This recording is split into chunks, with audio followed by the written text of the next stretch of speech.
चलिए शुरू करते हैं। रियल नंबर क्लास 9th में पढ़ा था। कुछ बताएंगे 9th में क्या पढ़ा था? रियल नंबर में होल नंबर पढ़ा था, नेचुरल नंबर पढ़ा था। सबसे पहला क्या होता था? Natural number. तो नेचुरल नंबर क्या होता है बताएंगे? वो नंबर जो 1 से स्टार्ट होता है। नेचुरल नंबर हम इस पर ज़्यादा नहीं चर्चा करेंगे। नेचुरल नंबर वो है 1 2 3 4 5 इस तरीके से था। और फिर इसके बाद हमने क्या पढ़ा था? होल नंबर क्या होता था? इसमें ज़ीरो और लगा देते थे, 3 4 5 इस तरीके से था। फिर हमने इंटीजर पढ़ा था। इंटीजर में क्या था? ये इधर तो रहता ही था, इसके आगे इधर भी 0 1 2 3 4 5 और इधर भी हो जाता था -1 -2 इस तरीके से होता था, यही ना। अब इधर वाले को हम पॉजिटिव इंटीजर बोलते थे और इधर वाले को निगेटिव इंटीजर बोलते थे।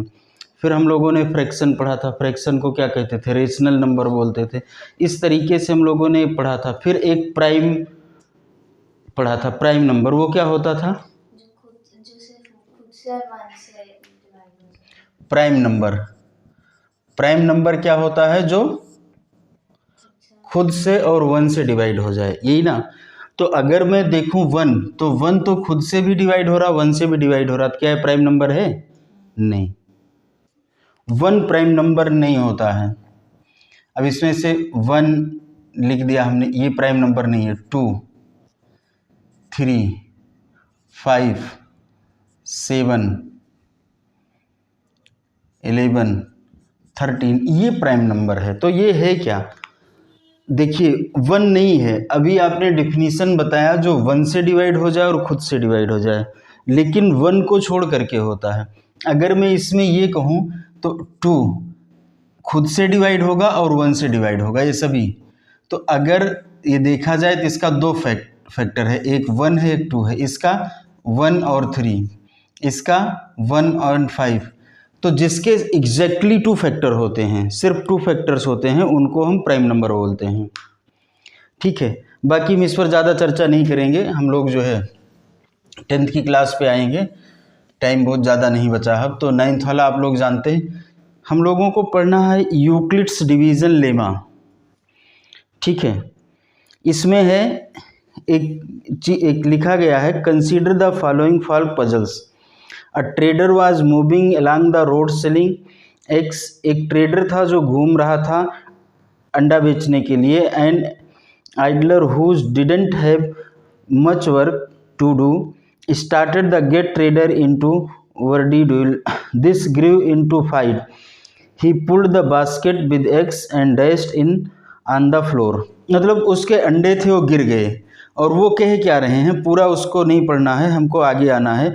लिखा है जो उसमें अंडे पड़े हुए थे, वो अंडे हो या कोई भी चीज़ हो जो बास्केट में रखी हुई थी, कह रहे हैं if counted in pair 1 will remain. क्या कह रहे हैं? If counted in pair 1 will remain. तो थोड़ा सा इस पर आने के पहले हम एक चीज़ की स्टडी करते हैं। हमारे सामने ये लिखा है 20। इस 20 को हम 5 से डिवाइड करेंगे, कितना आएगा? 5 4 जा 20। ठीक है, अब हम एक और एग्जाम्पल लेते हैं, दूसरा एग्जाम्पल लेते हैं। हम 21 को 4 से डिवाइड करेंगे। 4 5 जा, यहाँ 1 रिमाइंडर है और यहाँ 0 था। एक और एग्जाम्पल लेते हैं, ये हम करते हैं 13, इसको 6 से डिवाइड करते हैं। तो 6 2 जा 12, 1 रिमाइंडर बचा। एक और लेते हैं, ये समझना है, कुछ है नहीं इसमें, बहुत आसान सी चीज़ है। हमने यहाँ 17 लिया, इसको हम 5 से डिवाइड कर रहे हैं। तो 5 3 जा 15, कितना बचा रिमाइंडर? 2। अगर हम देखें तो इसमें एक चीज़ आ रही है, 5 × 4 कर दें, 5 × 4, रिमाइंडर कितना है? 0। इसको अगर मैं टोटल करूं तो कितना आ रहा है? 5 4 जा 20, 0 20 हुआ। जिससे हमने डिवाइड किया था उसको क्वेश्चंट में मल्टीप्लाई कर देंगे तो इसके एक और रिमाइंडर ऐड कर देंगे। बात समझ में आ रही है? यहाँ पर हमने 21 को 4 से डिवाइड किया। दूसरे नंबर पर आते हैं तो हम क्या लिख रहे हैं, 4 × 5 + 1, तो 4 5 जा +1 कितना हुआ 21।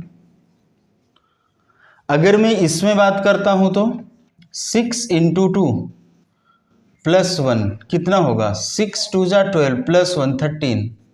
इसमें मैं बात करता हूं तो 5 × 3 + 2 कितना हुआ 17। तो हम देख रहे हैं जिस संख्या को, जिस नंबर को मैं डिवाइड कर रहा हूं, अगर मैं जिससे डिवाइड कर रहा हूं उसमें इनटू कर दूं क्वोशिएंट का और ऐड कर दूं रिमाइंडर तो उसके इक्वल होता है। अगर मैं इसको a मान लूं तो ये क्या होगा, a = इसको मान लूं मैं b मान लूं b, और इसको मैं q मान लूं bq, और इसको रिमाइंडर को r मान लूं r। ये बात समझ में आ रही है या डाउट है? कुछ रटना नहीं है, इसको समझना है, ठीक। एक और बात है इसमें, ये r जो है, b किसको लिया हमने, इसको लिया है। b से बड़ा नहीं हो सकता, b के इक्वल नहीं हो सकता है और 0 से छोटा नहीं हो सकता है। बात समझ में आ रही ना? ये देखो 4 से डिवाइड किया तो कितना आया 1, तो 1 कितना है 0 से बड़ा है, यहाँ 0 है, यहाँ 1 है, लेकिन इससे बड़ा, इसके बराबर भी नहीं होगा। अगर इसके इक्वल हो जाएगा, जैसे अभी मान लो इसमें 4 कैसे आता, अगर ये 24 होता तो फिर ये 6 जा हो जाता। तो जो रिमाइंडर होगा वो 0 से लेकर के, लेकिन यहाँ 0 या उससे बड़ा होगा, लेकिन किससे छोटा होगा, जिस संख्या से, जिस नंबर से मैं उसको डिवाइड कर रहा हूँ। जैसे ही इसके इक्वल जाएगा तुरंत वो दूसरा एक और नंबर बढ़ जाएगा यहाँ पर क्वोशिएंट में। बात समझ में आ रही ना या डाउट है? क्लियर है? तो यहाँ पर क्या हो गया, r > b, और 0 तो लिखना भूल ही गया मैं।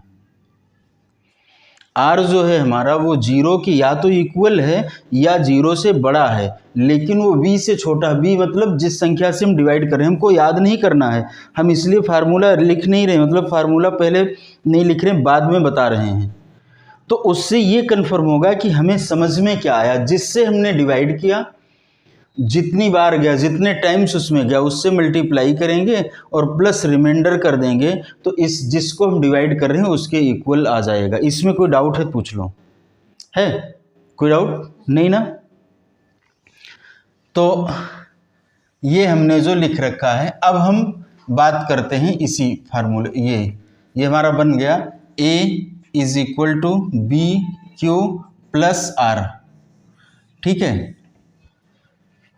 b मतलब जिससे मैं डिवाइड कर रहा हूं, q का मतलब क्वोशिएंट जितनी बार जा रहा, और r का मतलब क्या हुआ, रिमाइंडर, जितना उसका रिमाइंडर आ रहा है। अब लिख रहे हैं जो x था, जो अंडे थे, इफ काउंटेड इन पेयर्स, मतलब अगर मैं उसको काउंट करूंगा, किस में काउंट करूंगा, पेयर में काउंट करूंगा। पेयर का मतलब, पेयर में काउंट करने का मतलब हमने 2 2 2 निकाल के रखना शुरू किया, मतलब किस नंबर से उसको डिवाइड कर रहे हैं, 2 से। बात समझना है, किससे डिवाइड कर रहे हैं, 2 से, मतलब उसको बांट रहे हैं ना, बांट रहे हैं। तो ये डिवीजन यही होता है, निकालने को डिवीजन बोलते हैं कि नहीं बोलते हैं, या सब्सट्रैक्शन बोलते हैं? नहीं, सोचो, डिवीजन बोलते हैं सब्सट्रैक्शन? यहाँ एक बात बतानी है हमको। अब मैं एक बात दूसरी बताता हूं, जरा ध्यान से देखना, डिवीजन है या सब्सट्रैक्शन है, जरा देखना। यहां पर हमारे पास ये एक जग है, इस जग में 1000 ml मिल्क रखा हुआ है, ठीक है। हम इसको इस तरीके से बांट रहे हैं,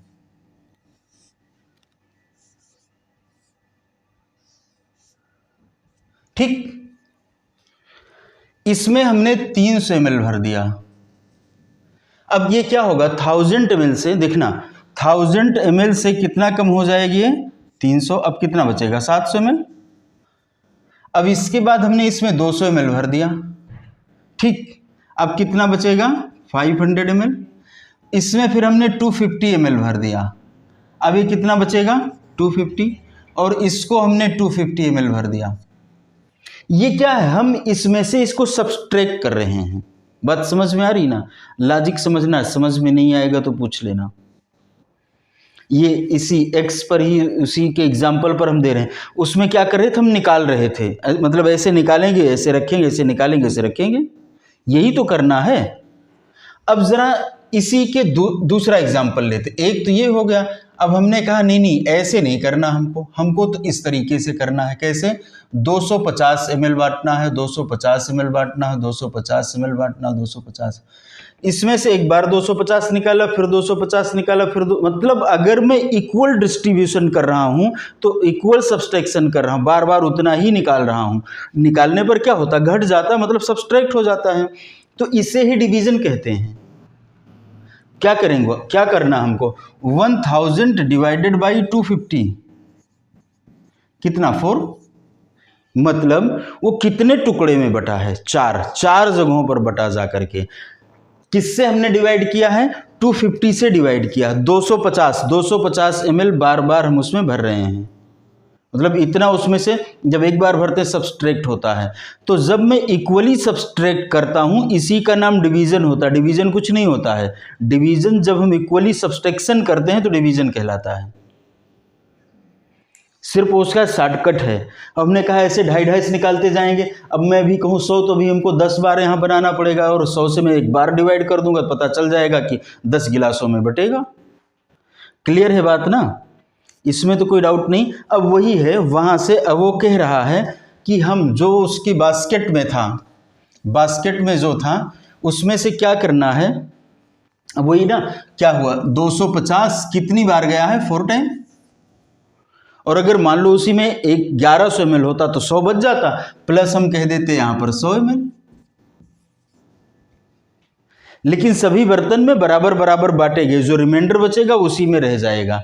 तो यही तो है सब्सट्रैक्शन, यही तो है डिवीजन। और क्या है डिवीजन, जो नहीं जो इक्वल नहीं रहा, जो इक्वली नहीं डिस्ट्रीब्यूट हो पाया, वो उसी जगह पर रह गया। यही है ये सब्सट्रैक्शन भी है, लेकिन एक स्पेशल टाइप का सब्सट्रैक्शन है जिसे हम डिवीजन कहते हैं। अब इसमें क्लियर है कि नहीं है, या डाउट है। अब हम कहते हैं if counted in pair 1 will remain. अगर मैं इसको पेयर में काउंट करता, काउंट करने मतलब 2 निकाला रख दिया, 2 निकाला रख दिया, 2 निकाला रख दिया, तो मैं कहता हूं ये मान लो ए है। क्या ए है, जो टोटल नंबर ऑफ एक्स उस बास्केट में है वो क्या है, ए हमने ले लिया। अब अगर मैं इसको 2 और 2 काउंट करूं तो कोई भी 2 इंटू एक कोई नंबर ले लेते हैं, टी ले लिया हमने, 2 इंटू टी। बुक में नहीं देखना, बुक में हो सकता है उसने टी की जगह कुछ दूसरा लिया हो। तो क्या होता, 1 विल रिमेन। रिमेन या तो 0 होगा, या 1 होगा, या 2 होगा, यही ना, बहुत सही। 2 कैसे रिमेन होगा, रिमाइंडर 2 आ ही नहीं सकता, चूंकि 2 ही से हम डिवाइड कर रहे हैं। तो सिर्फ या तो रिमाइंडर होगा ही नहीं या 1 होगा। तो उसने कहा 1 होगा, हमने कहा ठीक है। बात समझिएगा, हमें इसको समझना है, इसी से हम इस चैप्टर की शुरुआत करेंगे। बहुत आसान सा है। अब वो कह रहा इफ काउंटेड इन 3, अगर मैं 3 3 3 3 ऐसे रखता जाता हूँ, एक बार 3 निकाला, फिर 3 निकाला, फिर 3 निकाला, तो ये a इज इक्वल टू, ए तो एक ही है ना, इज इक्वल टू क्या होगा 2 इंटू यू। यू भी एक संख्या ले लिया, यू का मतलब तो समझते ना, कोई वेरिएबल है, कितने टाइम्स 3 निकाला वो की बात, उसकी बात है। यू उसकी जगह पर लिया। आप ए लिख सकते हो, आप बी ले सकते हो, कुछ भी लिख सकते हो। तो कितना रिमाइंडर बच रहा है 2, ठीक है।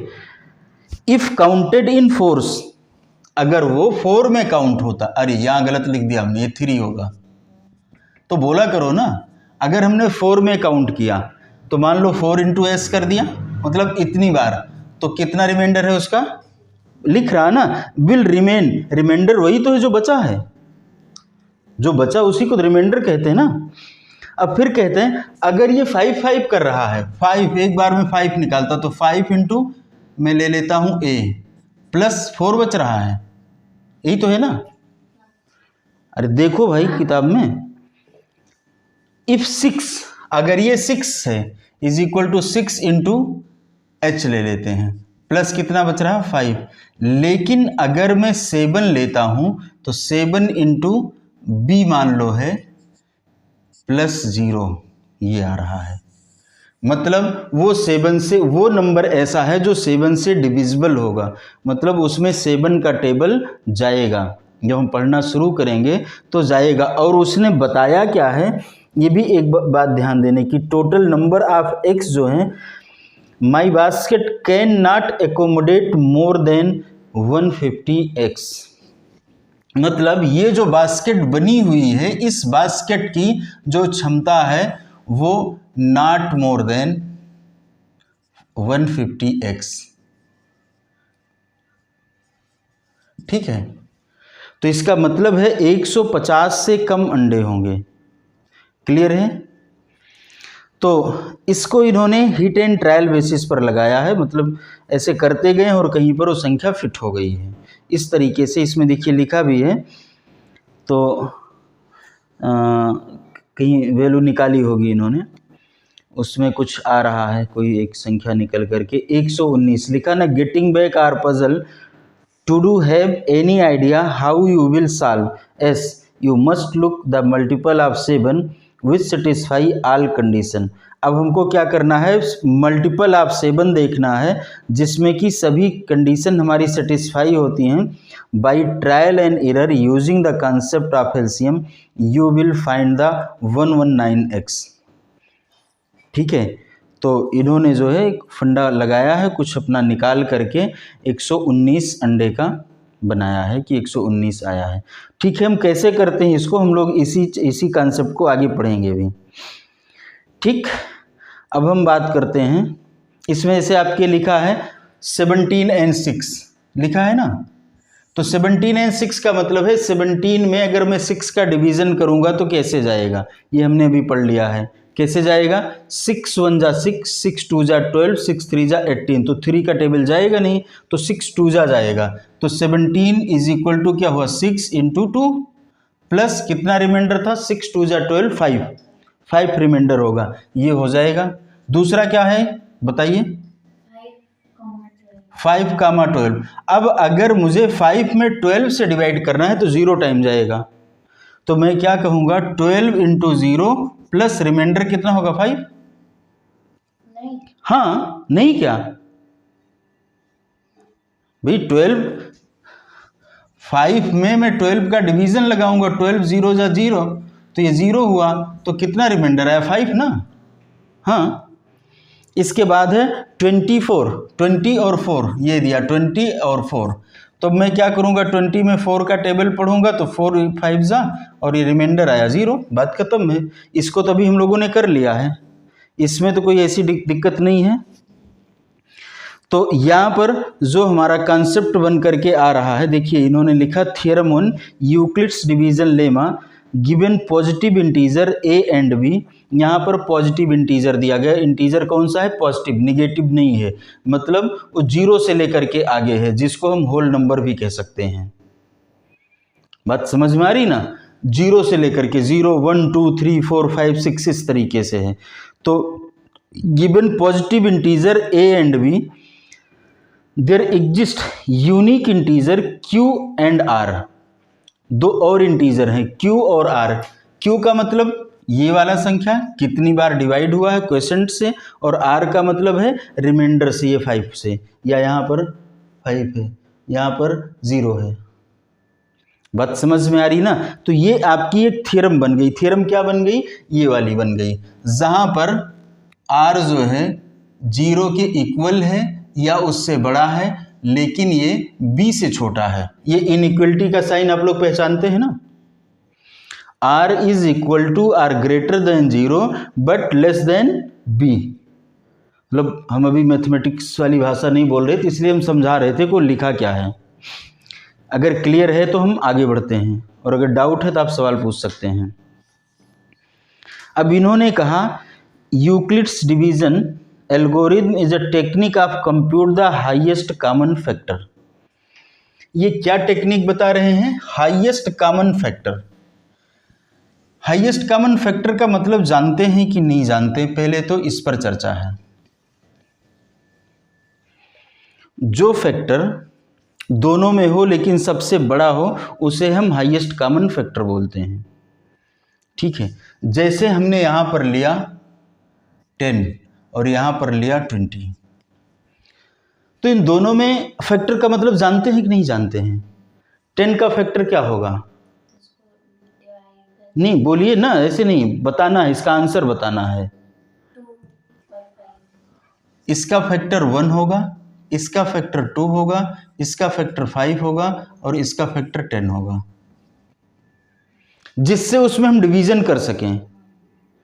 उसके बाद रिमाइंडर कुछ ना आए, रिमाइंडर 0 हो, वो फैक्टर होता है। यहां पर क्या है? 1 2 3 4 5 6 हाँ 20। अब हाईएस्ट कॉमन फैक्टर क्या है? 10 और 10। दोनों में जो कॉमन है, देखिए क्या है, ये फैक्टर है, ये इसमें 1 2 5 10 ये फैक्टर है, उसमें वो फैक्टर है, और लेकिन कॉमन क्या है? 10। जो 10 कॉमन है उसे अब नाम तो लिखा ना, हाईएस्ट कॉमन फैक्टर, एक लिखा ना।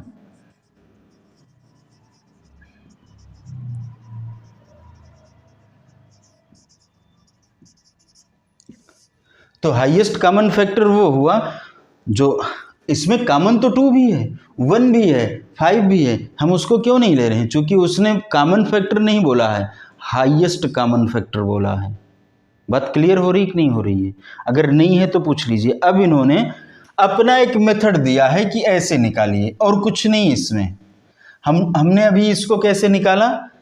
एक तरीका लगाया कि फैक्टर लिख लिया और जो हाईएस्ट था उसको ले लिया, लेकिन इन्होंने कहा ऐसे निकालो। कैसे निकालने के लिए कहा? इन्होंने एक एग्जांपल दिया, 455 एंड 42 4 5 5 एंड बोलिए 42। क्लियर? इनका कहना है कि इसमें इससे डिवाइड करो। ठीक है, तो अगर मैं 455 में डिवीजन लगाऊंगा, याद है ए, बी क्या होगा हमारा? 42। 42 इसमें कितने टाइम जाएगा? अगर मैं 10 जा कर दूं, 10 जा कर दूं तो कितना होगा? 420। 10 जा का मतलब एक जीरो आगे बढ़ गया, 420। तो रिमाइंडर कितना आएगा? 35। माइनस करके देख लेना, आ जाएगा इंटू 10। भाई यहाँ 455 माइनस इतना तो 35 आया, तो आर हमारा कितना हुआ? 35। इनका यही कहना, इस तरीके से निकालो। मतलब हाईएस्ट कॉमन फैक्टर तो छोटी क्लास से ही आप लोग पढ़ के आए, लेकिन इस तरीके से निकालने को कह रहे हैं तो मैं इसे निकाल रहे हैं। कोई डाउट है तो पूछिए। अब ये है 42। अब क्या करना हमको? 42 में डिवीजन लगाना है 35 का, जो रिमाइंडर आया था। बात समझ में आ रही ना? इस नंबर से हमने डिवाइड किया था, इसमें अब हम किससे डिवाइड करेंगे? 35 से। तो 35 से जब डिवाइड करेंगे तो 1 टाइम जाएगा, 1 टाइम ही तो जाएगा। तो 1 टाइम जाएगा तो कितना होगा? 35 इंटू 0, बहुत सही, 0 कर देंगे 0 हो जाएगा, इंटू 1 प्लस 7। भाई 42 माइनस 35 कितना हो जाएगा? 7। अब यहाँ पर रिमाइंडर कितना है? 7। अब हम क्या करेंगे? 35 में 7 का टेबल पढ़ेंगे, तो 7 5 जा, रिमाइंडर कितना आया? 3। बहुत सही। मतलब जो मन करे वही बोलते जाओ, कुछ सुनो ही ना, ध्यान ही ना लगाओ। ठीक है ना? रिमाइंडर कितना आया? 0 आया। अब ये जो 7 है, 7 हमारा क्या होगा? हाईएस्ट कॉमन फैक्टर होगा। बात समझ में आई? 7 हमारा क्या होगा? हाईएस्ट कॉमन फैक्टर होगा। अगर यहाँ पर कोई डाउट है तो पूछ सकते हैं, और अगर नहीं है तो कोई बात नहीं है। बढ़ें। अब इन्होंने कहा, ये तो हमने लिख ही लिया है कैसे इसको कैलकुलेट किया था। स्टेप 1 स्टेप 2 जो भी है स्टेप समझ में आ गया ना। अभी एग्जाम्पल है, use Euclid's algorithm to find HCF of कितने का पता करना है, 4052 एंड 12575। लो भाई, दो नंबर दिए गए हैं, इन दो नंबर्स में आपको क्या पता करना है, Highest common factor. Highest common factor. तो नंबर बताइए क्या क्या है, बड़ा वाला पहले बताना।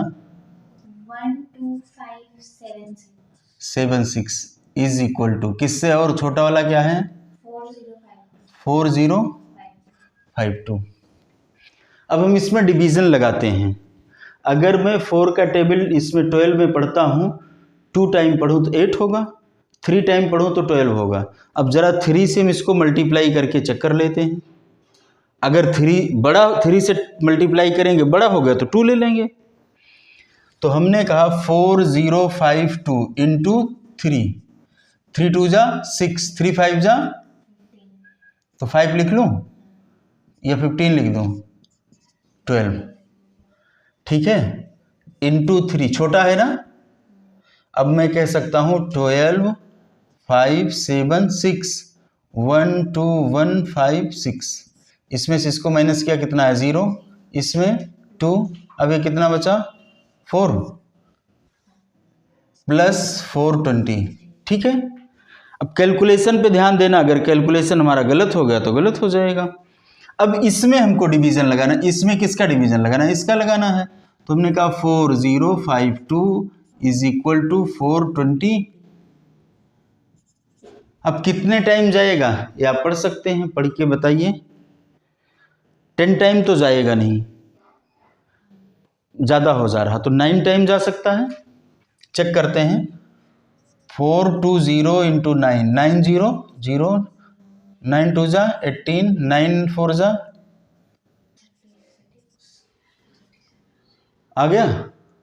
इससे छोटा है ना, 40523780, 2 हुआ, 7 हुआ, 1 हुआ ना, चेक करिए कि 2 हुआ, 2 हुआ। तो इंटू 9 प्लस 272, कोई डाउट है नहीं ना, समझ में आ रहा है ना हम लोग क्या कर रहे हैं। अब इसमें है 420 इज इक्वल टू 272। अब 272 से इसमें टेबल पढ़ेंगे। अगर मैं ये 272 2 टाइम्स कर देते हैं तो 500 से ऊपर चला जाएगा, तो इंटू 1 हो जाएगा, इंटू 1 करते हैं। अब हमको क्या करना है, 420 माइनस 272 8। अब यहाँ पर 1 रिमाइंडर है, यहाँ से ले आएंगे तो कितना बचेगा 11, तो 4 हो जाएगा 148। सही है, कोई डाउट है तो पूछ लीजिए, नहीं ना। 272, अब इसमें 148 का टेबल पढ़ेंगे तो 14 2 जा 28, ये भी बड़ा हो जाएगा। तो इसमें हम क्या करेंगे, 272 ये 1 से जाएगा, 148 माइनस करेंगे, यहाँ कितना होगा 4 2 124 प्लस 124। बात समझ में आ रही ना, डाउट है। 148, अब यही हम एक कर रहे हैं, बाकी आप लोग कर लेंगे। 124, इसमें 148 में 124 का टेबल पढ़ेंगे, 1 टाइम जाएगा, तो अब 1 प्लस कितना होगा, यहाँ 4 रिमाइंडर है और यहाँ 2 है, 24 हो जाएगा। डाउट है। अब क्या करेंगे, 124 इज इक्वल टू 24 इंटू कितने टाइम 24 का टेबल जाएगा, 5 टाइम जा सकता मुझे लगता है, हाँ जाएगा। 24 इंटू 5, 5 4 जा 0 20 और 5 2 जा 5 2 जा 10 10 और 124 माइनस 120, ये 5 टाइम गया है ना, तो प्लस 4 है। अब यहाँ 24 4 इंटू 6 प्लस 0, तो इसका जो हमने HCF पढ़ा वो कितना आएगा 4। लास्ट में किस नंबर से डिवाइड करने पर रिमाइंडर 0 आ रहा है, तो 4 से डिवाइड करने पर। बात समझ में आ रही ना, क्वेश्चन नहीं देखना है, क्वेश्चन कितना आ रहा है ये नहीं, किस नंबर से डिवीजन करने पर आ रहा है, और ये यहाँ से लिया जाता है। नहीं कह दो इसको भी लिख देंगे आ जाएगी, नहीं इसमें इससे डिवीजन लगा रहे हैं। तो इतने में कोई डाउट है तो पूछिए, नहीं ना। इस तरीके से बाकी भी जो क्वेश्चन आएंगे वो आप लोग कर सकते हैं, कोई डाउट नहीं होना चाहिए। इसमें फिर एग्जाम्पल 2 लिखा, so that every positive integer is the from 2q and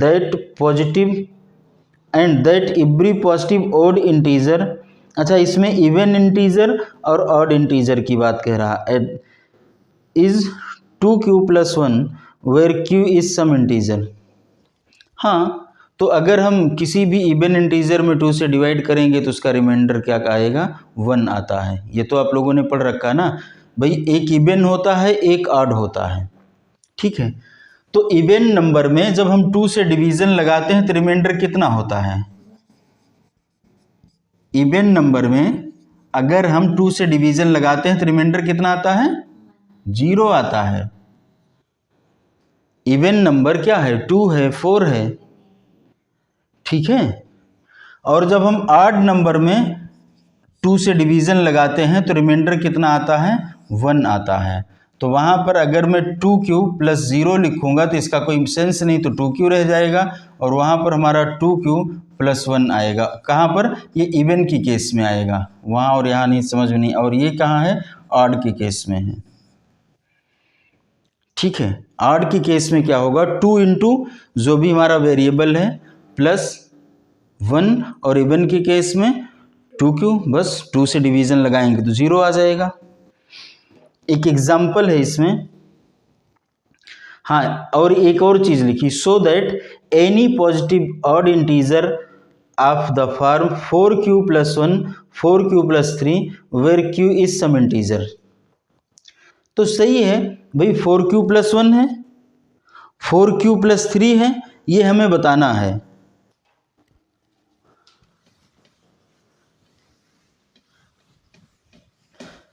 तो 2 जब 2 बढ़ता जाएगा तो रिमाइंडर भी हमारा 2 ऐड होता जाएगा, उसमें कोई ऐसी दिक्कत, मतलब रिमाइंडर नहीं, 3 संख्या बढ़ती जाएगी। उसमें 4q ही लिखा है, वो नंबर नहीं बदल रहा, 4q + 1 4q + 3 इस तरीके से बता रहे हैं। जैसे मान लीजिए हमने एक नंबर लिया 9, ठीक है। अब अगर हम कहें तो 4 इंटू 2 लिख दूं +1 इज इक्वल टू कितना हुआ 9।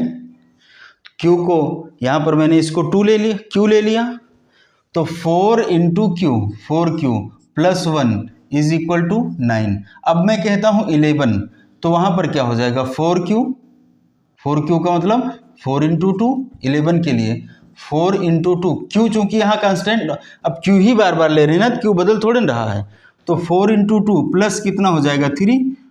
बात समझ में आ रही है ना। तो इस बात को कह रहा, चूंकि हम प्रूविंग पर नहीं जाएंगे, प्रूफ तो वैसे करना नहीं अभी इस एग्जाम में। आगे इन्होंने एक एग्जाम्पल दिया है, example 4, a sweet seller has, ये समझ में आया है ना, अ स्वीट सेलर हैज़ 420 काजू बर्फी। क्या कह रहे हैं, एक स्वीट सेलर है जिसके पास काजू की बर्फी है, काजू की बर्फी 420 है, और बादाम 130, ठीक। She want stack them in such a way that each stack has the same number, मतलब जो रखेंगे उसमें सब लाइनों में एक तरीके से सजा के रखा जाएगा, सब में सेम नंबर होगा। अगर एक लाइन में 5 रखा गया, दूसरी लाइन में भी 5 ही रखा जाएगा, तो कितनी लाइनें इस तरीके से बनेंगी ये पूछ रहे हैं। और काजू और वो अलग अलग लाइन में रखेंगे भाई, जैसे मान लो उन्होंने बादाम की बर्फी रखना शुरू किया, जब वो ख़त्म हो जाएगी तब काजू की रखेंगे, इस तरीके से उसको एक लाइन में दोनों को मिक्स करके नहीं रखना है।